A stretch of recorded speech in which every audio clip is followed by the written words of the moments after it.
15 लाख मिले क्या? एक बार जोर से बोलेंगे, 15 लाख मिले क्या? अच्छे दिन आए क्या? नोटबंदी से फायदा हुआ क्या? और ये जो केंद्र की नीति है कि कभी एनआरसी के नाम पे बांट दो, कभी एनपीआर के नाम पे बांट दो, कभी सीए के नाम पे बांट दो, अब ये केंद्र की जो समिति है वो किसान के नाम पे हमें बांट रही है। आप चाहेंगे केंद्र की सरकार बंगला में भी आए? क्या बंगाल में उनका स्वागत होगा? क्या बंगाली उन्हें आने देंगे?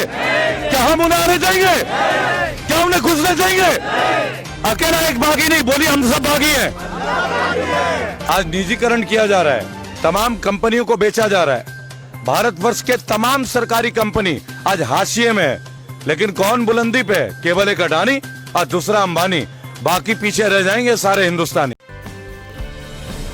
इस वक्त हमारे साथ रेबेल सदानंद पति मौजूद है। और रेबेल जी, आप बंगाल के वीर धरती में हो और यहाँ से जो किसानों का आंदोलन लगातार चल रहा है, इस पर आप क्या कहना चाहेंगे? जय हिंद, जय भारत। मैं रेबेल सदानंद पति और बांग्लार सबाई का हमार प्रणाम, हमारे आसे पास जय आसिन तादी का प्रणाम जनाई। और मैं एक बात बोलना चाहूँगा कि किसान का कोई क्षेत्र नहीं होता, पूरा भारत ही किसान का है। और हम में से हर कोई जो आज बड़े बड़े शहरों में बस रहे हो, अपना कोई काम कर रहे हो, वो सब किसान के औलाद है या किसान के औलाद के औलाद है। किसी का दादा पीछे जरा बोल दीजिएगा थोड़ा हल्का जी। और एक बात मैं बताना चाहूँगा कि पूरे देश में एक अजीब सा दौर है। दिवाली चली गई, ईद चली गई, मंदी का दौर, मजदूर पलायन कर गए, अपने घर में आ गए, नौकरी है नहीं। आलू आज भी 50 से 60 रुपए किलो बिक रहे हैं, किसान को कुछ नहीं मिल रहा है। हाँ, मैं बंगाल आया हूँ, यहाँ के मैंने एक चीज़ देखा कि अभी ममता दी ने एक काम किया, मतलब 25 रुपए किलो के हिसाब से 10 किलो आलू ग्रामीण क्षेत्र में बांट रही थी। मैंने देखा, आसनसोल में देखा और भी कुछ गांव में। तो मुझे लगा कि 10 दिन के दौरे पे मैं हूँ यहाँ पे मुजाहिद जी, तो दिल्ली से ही केवल किसान का आंदोलन क्यों, पूरे भारत में क्यों नहीं? आप लोग तैयार है आंदोलन के लिए? जोर से बोलिएगा, तैयार है? हाथ उठा के बोलिए एक बार। इस मोदी रेजिम के खिलाफ तैयार हैं आप लोग? केंद्र की जो बुरी नीति है इसके खिलाफ लड़ने के लिए तैयार हैं आप लोग? मेरे आवाज में आवाज देंगे आप लोग? भाइयों, मेरे यहाँ किसी से कोई परिचय नहीं है, मैं एक बागी हूं।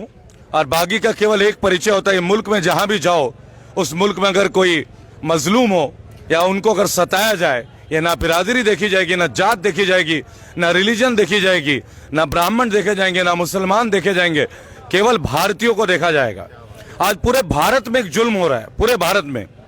आज छात्रों का जीवन तहस नहस है, शिक्षकों को प्राइवेट स्कूल में पेमेंट नहीं मिल रही है, मजदूर घर में बैठ गए। आपने देखा मजदूरों की क्या स्थिति थी। और अब तो हद हो गई, हमारे देश के जो अन्नदाता हैं किसान, अब उन्हीं के सामने एक आर्मी को तैयार किया जा रहा है, पुलिस को तैयार किया जा रहा है उन्हें मारने के लिए। आपने देखा होगा दिल्ली के बॉर्डर में, करनाल बाईपास पे, सोनीपत पे, तमाम जगह किसानों के ऊपर पानी की बौछार कर दी गई, लाठियां बरसाई गई पंजाब के किसानों में। यहाँ किसान पंजाब के नहीं है, यहाँ किसान बंगाल के नहीं है, यहाँ किसान आंध्र प्रदेश के नहीं है, यहाँ किसान भारत के हैं। कहाँ के? और ये जो केंद्र की नीति है कि कभी एनआरसी के नाम पे बांट दो, कभी एनपीआर के नाम पे बांट दो, कभी सीए के नाम पे बांट दो, अब ये केंद्र की जो समिति है वो किसान के नाम पे हमें बांट रही है। आज निजीकरण किया जा रहा है, तमाम कंपनियों को बेचा जा रहा है। भारतवर्ष के तमाम सरकारी कंपनी आज हाशिए में है, लेकिन कौन बुलंदी पे है? केवल एक अडानी और दूसरा अंबानी, बाकी पीछे रह जाएंगे सारे हिंदुस्तानी। देखिए, मैं एक बात आप लोगों से कहना चाहूंगा, मेरे लिए मंच सड़क होता है, जिस सड़क पे मैं खड़ा होता हूं वही मेरा मंच है, क्योंकि देश मेरा है और मैं आपका हूं। आप मानते हैं इस बात को? 23 बार जेल का सफर कर चुका हूं, 24वें बार के लिए मैं तैयार हूं, लेकिन मैं अपनी बात कहे बगैर पीछे नहीं हटूंगा। बंगाल, जिसे अमित शाह ये कहते हैं कि सोनार बांग्ला, मेरे मीडिया के साथी से मैं दरख्वास्त करूंगा कि इस वक्त मैं चांदनी बाजार में हूं कलकत्ता में, जहां लाइटिंग्स वगैरह की मुख्य बाजार है। ऐसे हमारे यहाँ दिल्ली में भी एक है चांदनी चौक, अगर वहां आएंगे यही माहौल आपको मिलेगा। फर्क कुछ नहीं है, वहां भी लोग सड़कों में है। आप लोगों के पास धंधा पानी है अभी कोई? 15 लाख मिले क्या? एक बार जोर से बोलेंगे, 15 लाख मिले क्या? अच्छे दिन आए क्या? नोटबंदी से फायदा हुआ क्या?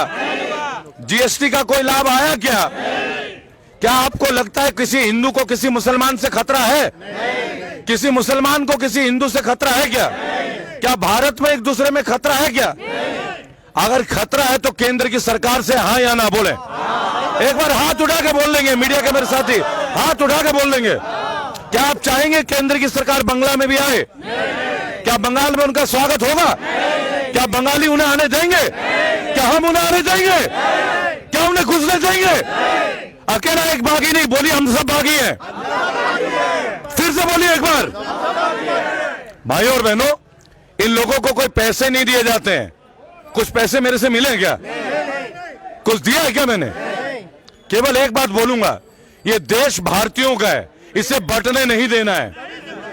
इसे कहीं भी बंटने नहीं देना, इसे एकजुट करके रखना है। बंगाल में जो कुछ दुराचारी लोग आने की तैयारी कर रहे हैं, उनको एक कड़ा मैसेज दीजिएगा। यहां ना हिंदू का जिक्र होगा, ना मुसलमान की बात होगी। हम बंगाल के हैं, केवल बंगालियों की बात होगी। जोरदार होना चाहिए बंगालियों के, एक बार जोरदार ताली होना चाहिए बंगालियों के लिए।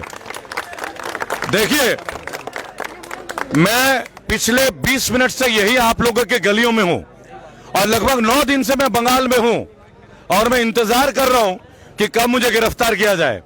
आमतौर पे ये होता है, आप मेरे वीडियोस देखेंगे, पुलिस वाले मेरे घर से मुझे उठा के ले जाते हैं।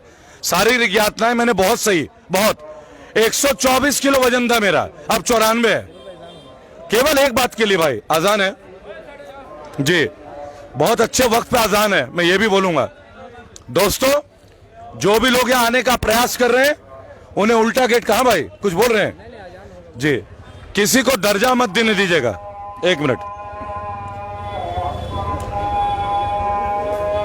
देखिए, मेरे पीछे की अजान, एक नया आगाज, एक नया आवाज, एक नया सवेरा, एक नया दिन, और दिन रात हम एक साथ मिलके आपस में एक सौहार्द को बना के रखेंगे, जो बंगालियों का सौहार्द है, हिंदू मुसलमान नहीं, जो भारत का सौहार्द है।